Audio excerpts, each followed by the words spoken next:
Sometimes life can get real crazy and make you believe that you're losing your way.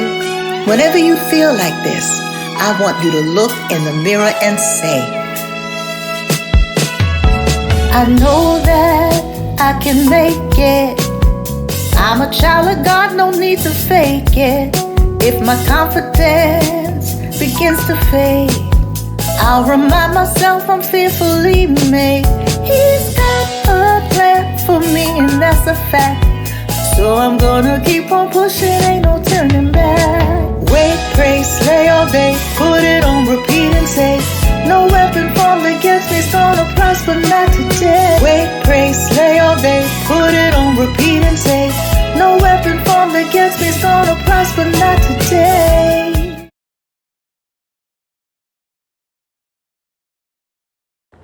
Today we're talking about triangulation in your friendships with other women, what it looks like, and why it's important to recognize it early on.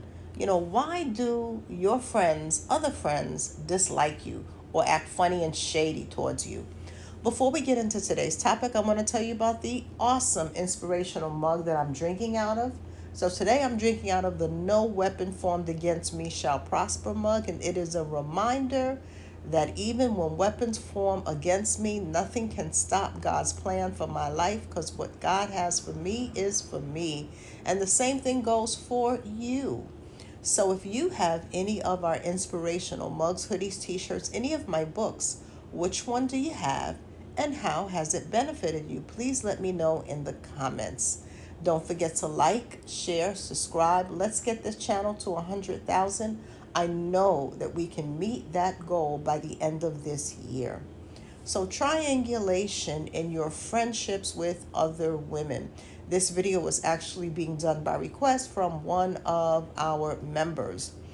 And you may be in a situation where you caught a vibe, where you have discerned, where you started to notice that you have a female friend and some of her other friends act shady and flaky and funny with you, and you know that you haven't done anything to them. You don't even really know them. So there's no reason to have bad blood between you and her other friends if you don't know them and you've had minimal contact. Why is it that they act shady and flaky with you?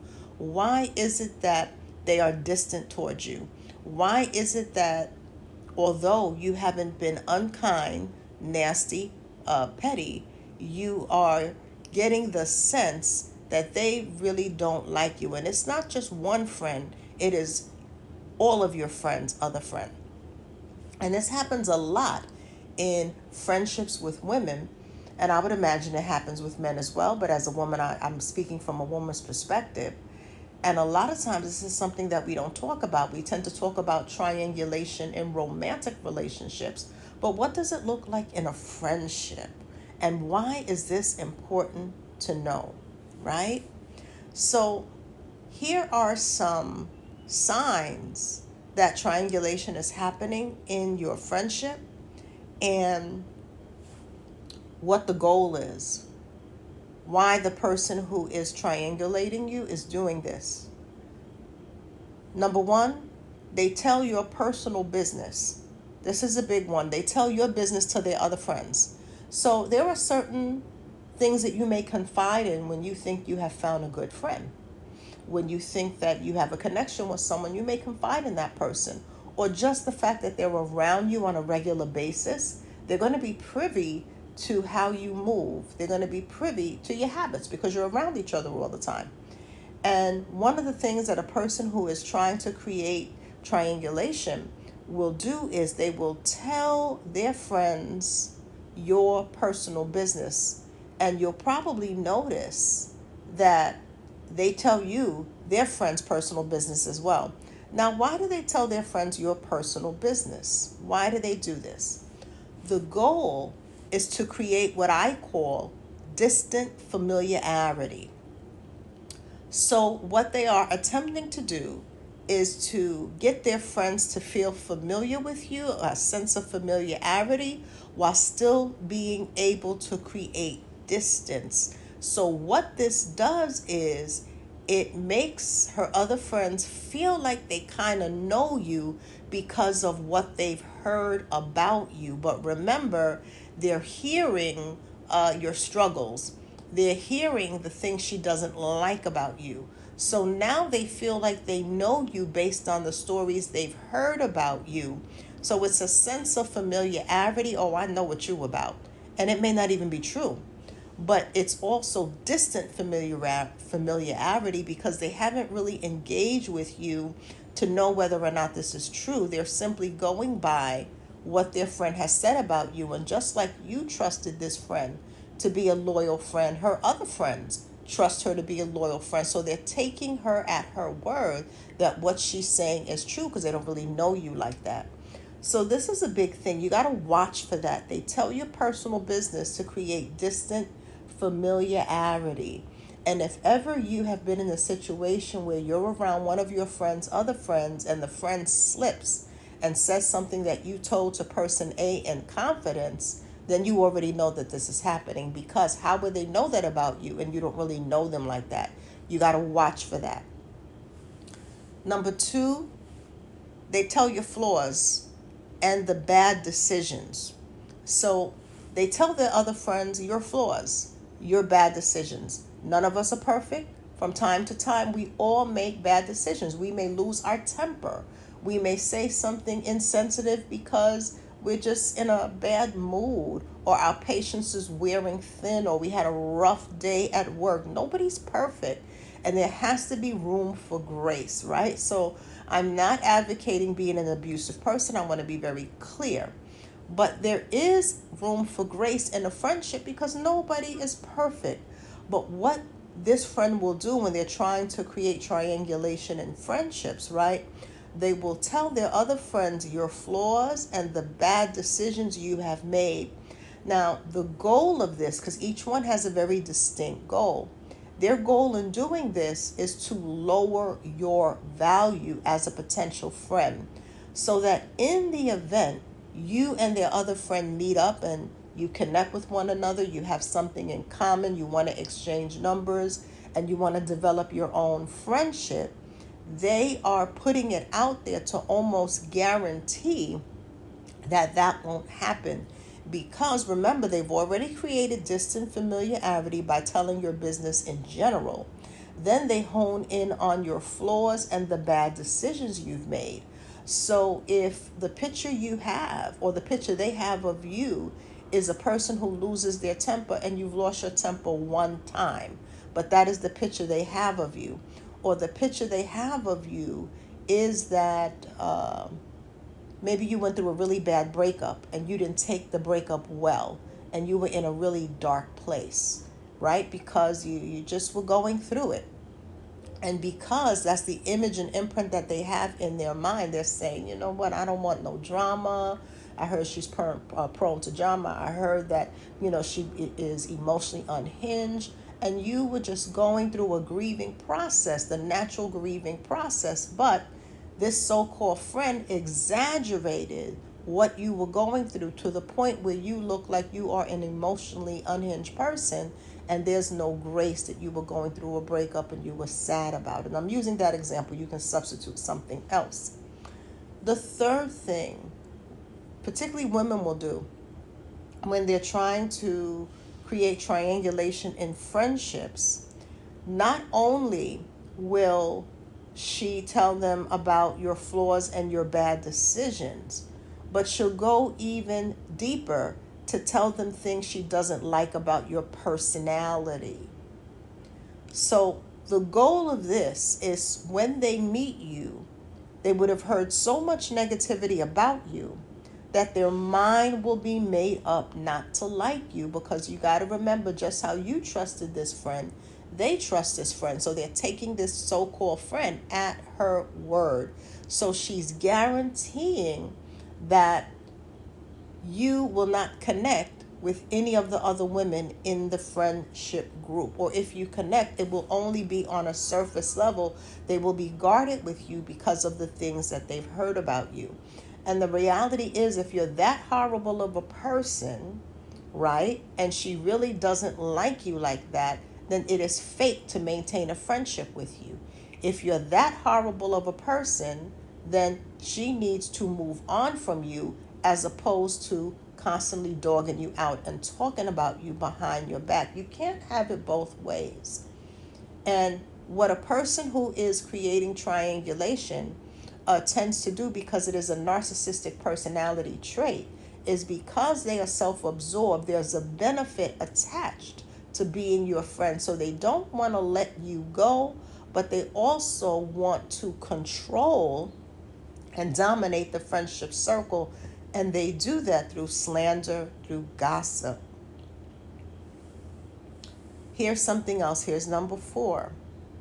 She will tell you things that she doesn't like about her other friends, but check it out, under the guise of seeking your advice. You got to watch for this. She will tell you things she doesn't like, particularly when you're dealing with a manipulative person, under the guise of seeking your advice. Why is she talking to you about her other friends? If she's supposed to be tight with, we'll give them a name. If she's supposed to be tight with Laura, why is she talking to you about the fallout she had with Laura? What can you do about the fallout she had with Laura? She needs to go to Laura for herself. And it is an underhanded way to try to pretend that you're not gossiping when in reality the person is gossiping. We're going to be doing a whole series in Church by Phone on taming the tongue. And it's a multi-part series. And one of the parts of the series, we're going to be talking about gossip, including the underhanded, sneaky ways that people try to pass off gossip as something else when in fact it is gossip. So she will tell you things that she doesn't like about her other friends under the guise of seeking your advice, because she knows that if she just comes out and starts dogging out her other friends, that you are going to catch on to her deceptive and manipulative ways, that you are going to start to notice that she can't be trusted, and she speaks out of both sides of her mouth because she's got a gossiping tongue. So she can't be straightforward. So what she's going to do is, girl, I'm so pissed at Rita. I'm so pissed at Laura. Laura, get on my nerve. I'm so pissed at Laura. And you being a good friend, if you are not discerning, you're going to want to help. And so you're going to be like, what's the matter? You don't want to see your friend distressed. You don't want to see your friend upset. And you're really thinking that, well, maybe I can give you some advice to help, not realizing that you can't help in that situation. And I don't say that to be mean. When a person has a problem with another person, they need to take it to the person. There is nothing you can do to fix Laura's personality.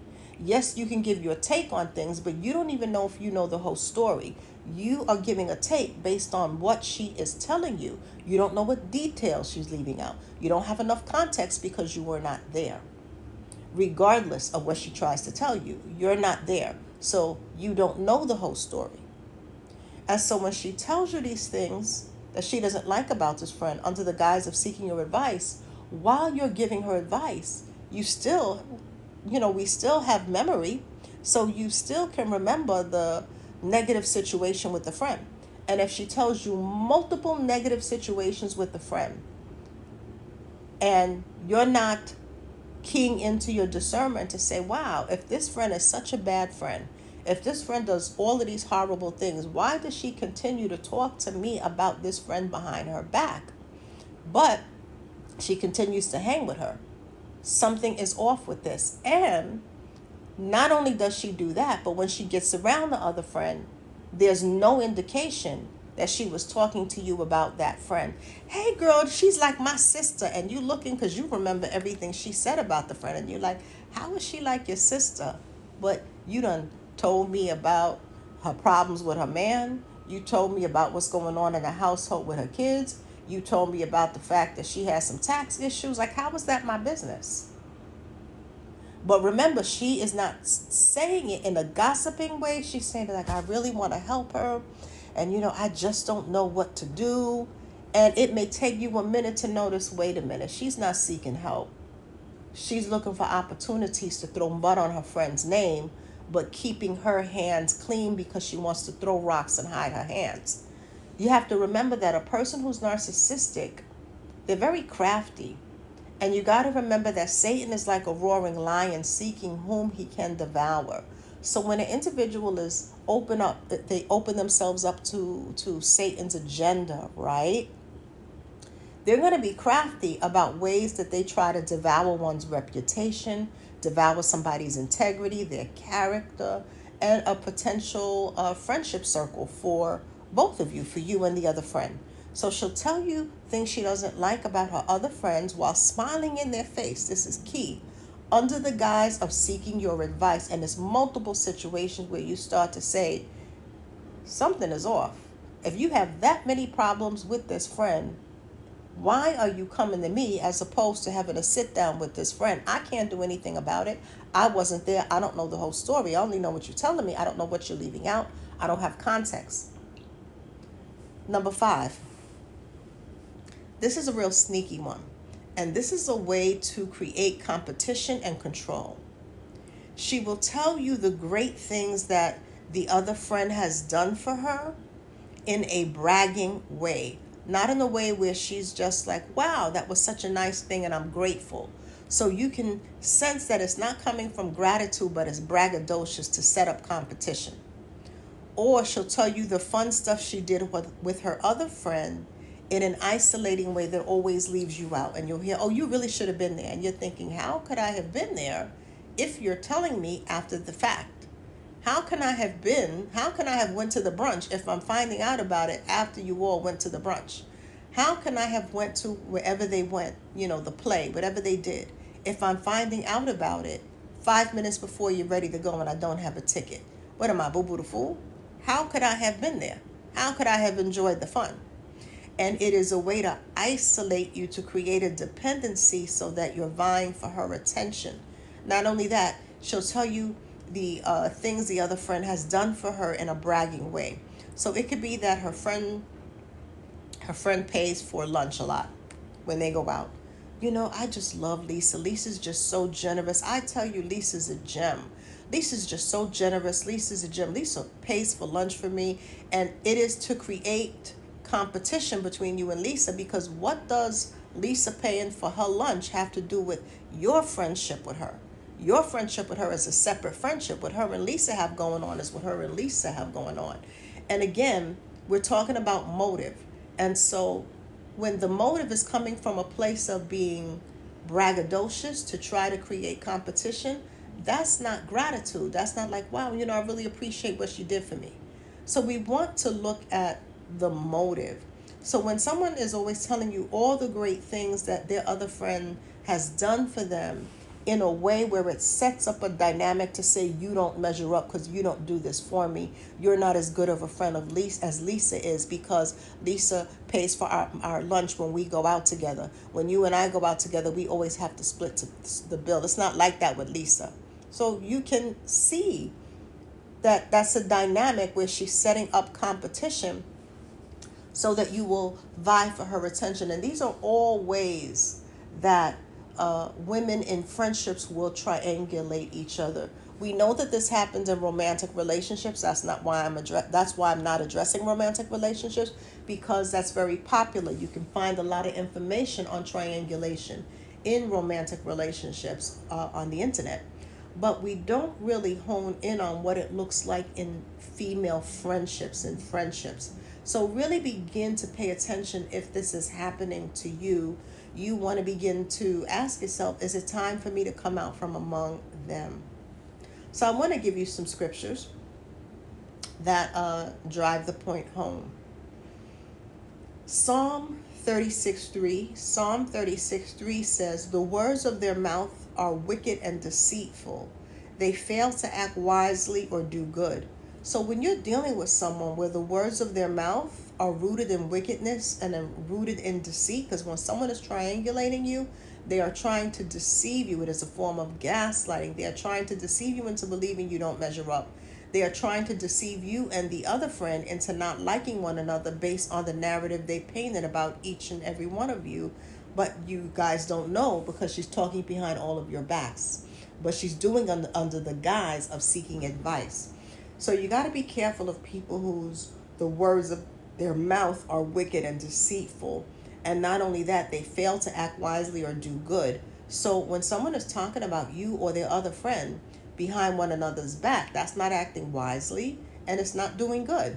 When someone is telling you a personal business that you've entrusted them with, or just because they're around you a lot, they see how you move, that shows that that person cannot be trusted. They're weak minded and they cannot be trusted. You got to watch for people like that. So, really begin to pay attention if you notice this in your friendships. And the other scripture I will give you is Amos 3:3. And it says, "Can two walk together except they be agreed?" And so sometimes you got to reevaluate your friendships and really begin to ask yourself, what am I agreeing to by remaining friends with this person? What am I agreeing to? Not with my words, but with my actions, with my choices, with what I allow, with what I tolerate. What am I agreeing to? So two cannot walk together except they be agreed. And sometimes when you have a friendship that you're starting to notice is unhealthy, is becoming toxic, you got to take the time and ask yourself, what am I agreeing to? Am I agreeing to allow this individual to rob me of my peace, to rob me of my integrity, to rob me of my joy? What am I agreeing to by maintaining this friendship? And only you can decide. Only you can answer that question. You got to go to God for yourself. But this is how triangulation tends to show up in female friendships. And it's important to pay attention to that, because triangulation is a form of narcissistic manipulation, and you don't have to put up with that. I mean, you can choose to. It's your life. So you absolutely have the choice to stay in toxic friendships. But as you begin to realize that this is not working for me, and why do her other friends hate me? Like, I've done nothing to them. They hate you because of what she's saying about you. If you've ever been in this situation, put a 2 in the comments. I know that I have. And it took me a minute to catch on, that I had a particular friend who would ask me my advice about her other friend. And I didn't catch on that, wait a minute, she's really trying to throw mud and assassinate this person's character. I really thought that she was struggling in the friendship. And I was a much younger woman at the time. And, we'll call her Nancy, not her real name. And we'll call her other friend Keisha, not her real name. And she would say, Keisha did such and such and such, and, I just really don't know what to do. And I would be like, well, you got to tell Keisha how you feel. That's important. Y'all been friends a long time.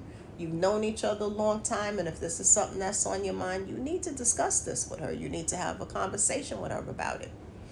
And really what she was doing, as I found out, down the road, is she was trying to paint a narrative in our friendship group to keep us all isolated from one another and make us not like each other based on the negative things that she was saying about all of us behind our back, but under the guise of seeking advice. And, as I began to discern this, I pulled away from the friendship and distanced myself.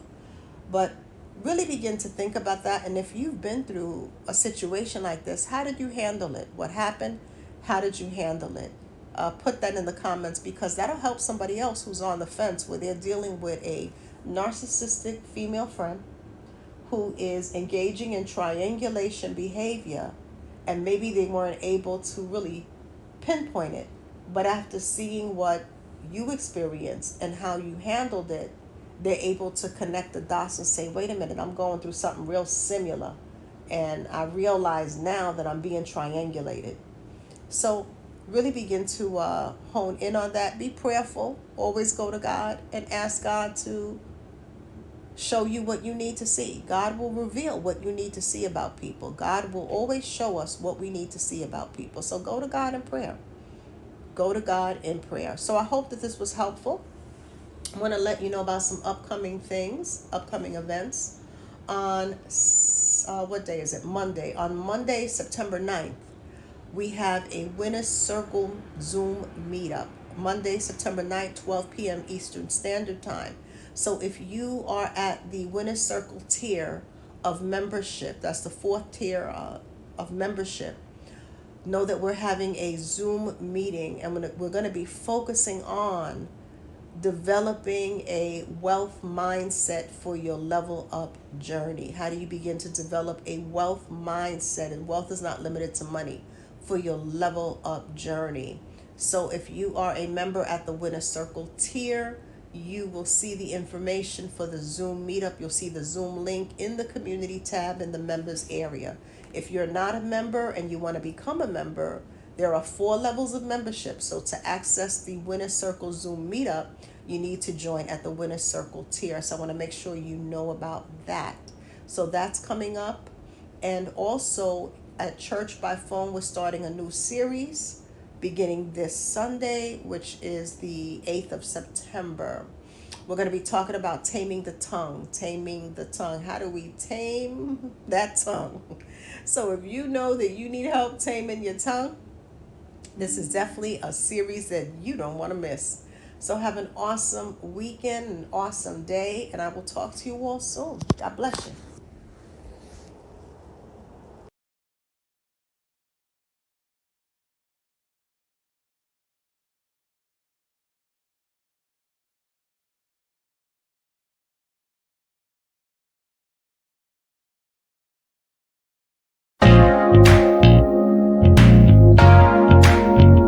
No matter who you are, you will have haters. John 15 verse 18 says, if the world hates you, know that it hated Jesus first. So if you have haters, know that God is greater than your haters. Lately you've been feeling the weight of your haters coming at you with their envy and their hate, scheming against you, throwing mud on your name, but God's gonna work it out despite their